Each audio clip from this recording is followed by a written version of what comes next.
thank you so much, James, for that introduction. And thank you for the Korean Society and the Nebraska Extension and Brian Health for putting this panel together.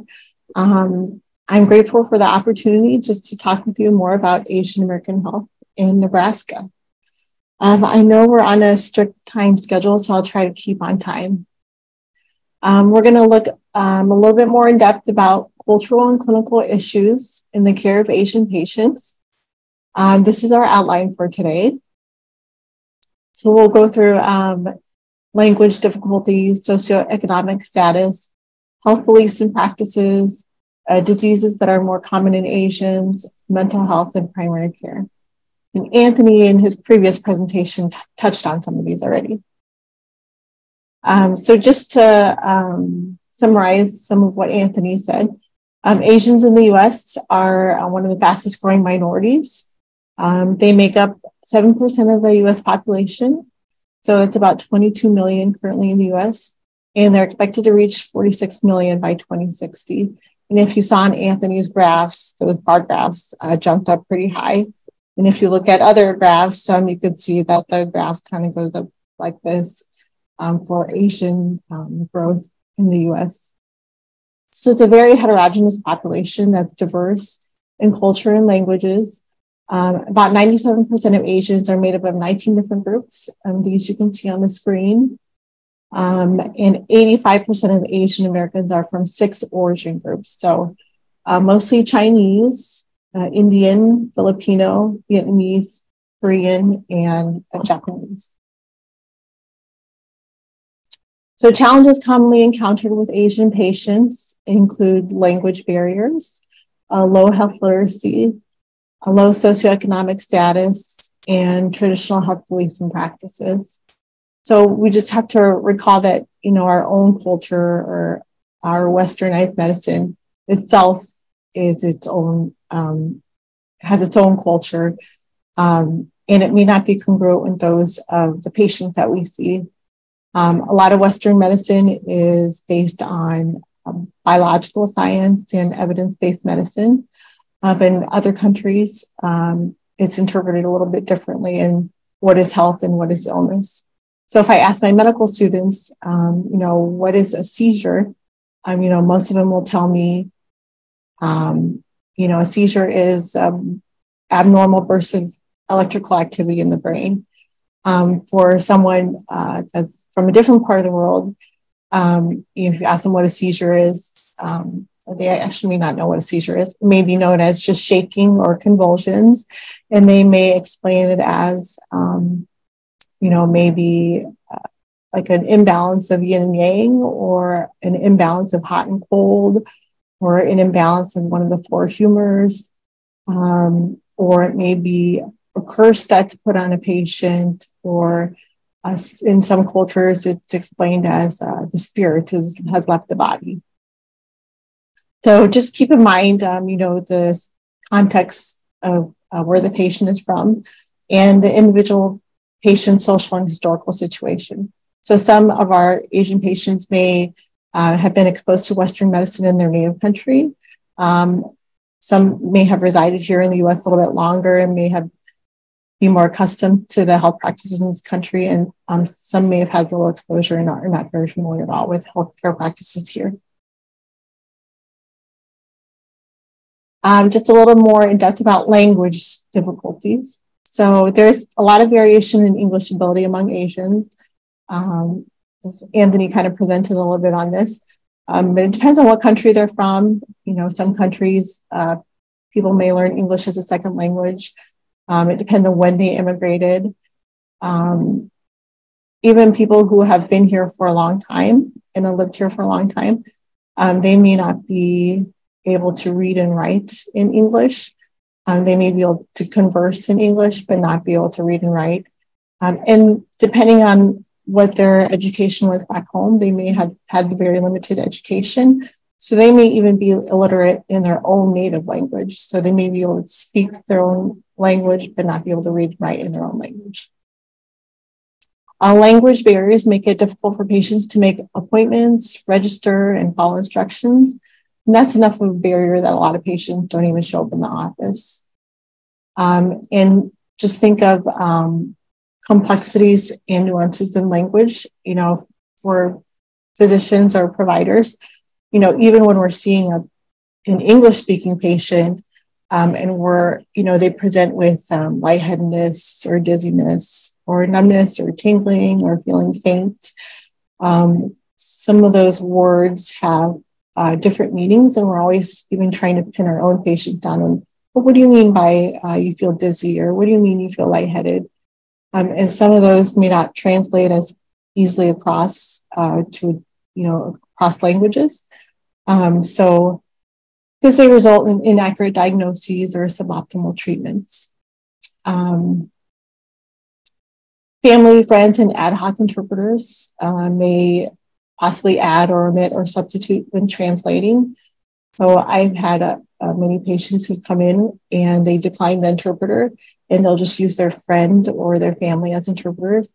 And they may not always be as forthcoming about,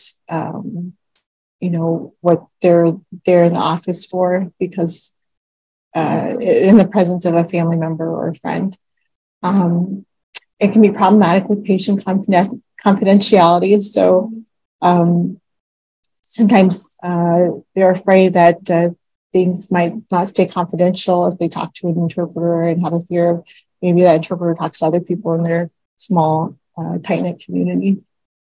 But using interpreter services is important, and also having a diverse workforce is very helpful.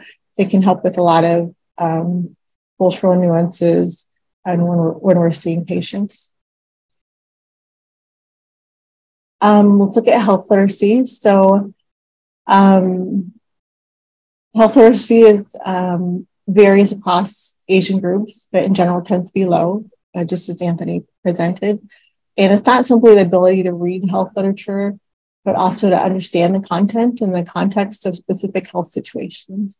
So those are things like being able to make decisions in healthcare situations, understanding instructions on prescription drug labels, appointment slips, health education flyers, following physician directions and consent forms. Some Asians may have had very limited education in their native country and may not know much about human biology and anatomy. They may know very little about pregnancy or STD prevention, or they may have erroneous beliefs that can prevent them from seeking healthcare services. Socioeconomic status. So contrary to the stereotype that U.S. Asians are homogenous, high-achieving model minority, they're actually bimodal in their socioeconomic status. So there's a significant population of U.S. Asian families that live below the poverty line, and there's a good portion that live very well, and everybody in between. So poverty rates are as high as 35% among Burmese, 33% among Bhutanese, and 28% among Hmong and Malaysians, compared with 15% in the US overall. So this leads to reluctance to seek medical care due to loss of work time, inability to pay, lack of knowledge of the healthcare system, and stereotypes about state assistance. About health beliefs and practices, physicians and other providers should ask patients about their use of traditional treatments and herbal medications while taking a history. Some Asian patients will resort to Western medicine only if traditional healing fails. Others use both traditional and Western medicine. Some only use Western medicine. A lot of them fall in the belief, just like those in other countries, that if a person feels well, there's no need to see a doctor. So prevention is not a value in some of their cultures. You can see some of these health beliefs and practices on the slides. Just to note about herbal medicines, medicines and herbs that people bring over sometimes can be contaminated with compounds that can be dangerous. So things that are in like medicinal rubs or ointments or herbs can be contaminated with mercury, cadmium, arsenic, lead. I had a young patient of mine who was a young boy, and he tested high in lead when we were doing lead screening. And the health department had to do kind of an investigation.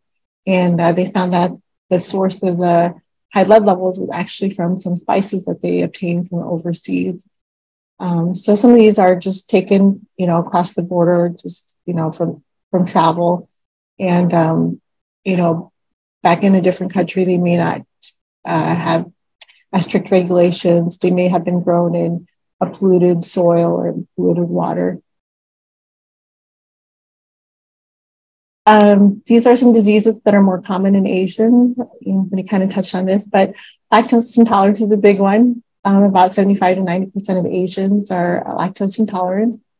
And this may lead to one further down on the slide, osteoporosis. So Asian women are at a much higher rate of osteoporosis. A lot of them don't take in enough calcium intake, and they tend to have a smaller BMI also, and that puts them at risk of osteoporosis. Hepatitis B infections and liver cancer are disproportionately high in Asians. A lot of first-generation Asians are particularly impacted since it's usually passed from mother to child or child to child. And in their native country, they may have had low maternal screening rates or low immunization rates. So about 1 in 10 Asians are affected with chronic Hep B, and this leads to higher rates of liver cancer. So healthcare providers should routinely screen their Asian adults for HPV, regardless of their vaccination status. Nasopharyngeal cancer. So in general, this is rare in U.S. population, but significantly more likely in Southeast Asians and patients from Southern China. And it can be up to 14 times higher in Laotian men and up to 10 times higher in Chinese men. And this may be related to the prevalence of EBV infections in the area. Tuberculosis is also much higher, so 32 times higher for Asians and non-Hispanic whites, and a higher percentage of TB cases in Asians compared to Hispanics or Latinos. The most common Asian countries for those who are coming in with TB are the Philippines, India, Vietnam, China, and Myanmar. Gastric cancer is also highly elevated rate in Asians, so it's up to 3 to 5 times higher than whites. And we mentioned osteoporosis, and the last one, diabetes. So 1 in 5 in the US has diabetes, but actually 1 in 3 Asians has diabetes. And looks can be very deceiving.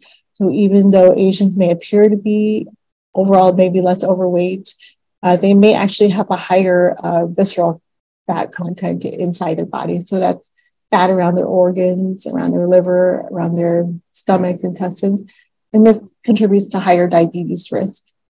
So current guidelines are to screen Asians with a BMI over 23 for diabetes. Mental health issues, Dr. Naseem will touch on these later, but mental health is a big issue in the Asian community. And, the problems may be masked by negative cultural attitudes that prevents a lot of Asians from seeking professional care. And a lot of the nature of these problems in Asian immigrants is strongly affected by several factors here that are listed.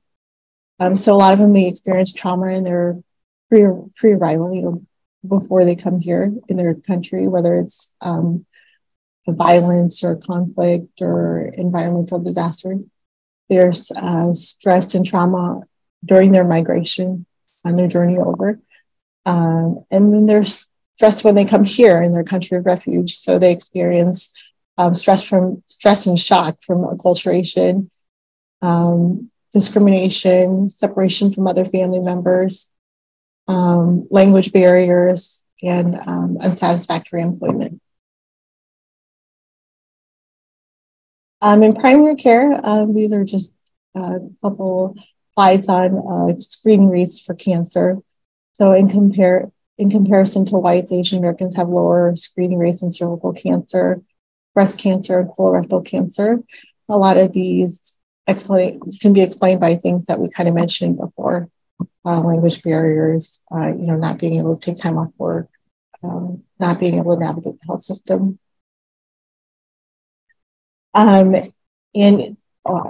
So this is just overall Asian Americans. Just remember that, Asians are a very diverse group, so you'll find pockets or subgroups that have differences in their health indicators too. So, just for example, let's look at refugees from Burma.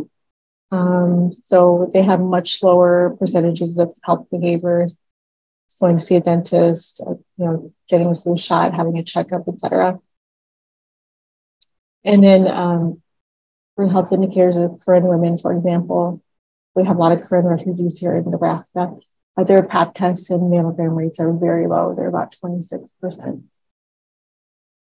So in general, these are some tips if you're going to be taking care of Asian patients. Don't make assumptions about the patient's ethnic heritage and level of acculturation. But when in doubt, ask the patient about his or her comfort with a particular plan. Acknowledge differences in culture. Include the patient's social situation and history, use of herbal medications, use of alternative therapies, and how healthcare decisions are made in the family. Ask about stressors that they may be experiencing at home and at work. I'll learn about your patient's culture, but do so with the understanding that your patient may or may not fit the generalities you read about in literature.